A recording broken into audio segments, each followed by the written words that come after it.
निशुम्भ शुम्भ गर्जनी प्रचण्ड मुण्ड खण्डिनी वने रणे प्रकाशिनी भजामि विन्ध्यवासिनी।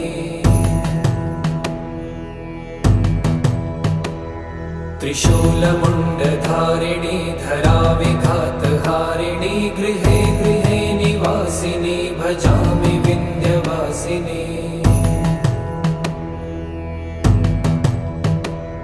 दरिद्र दुःख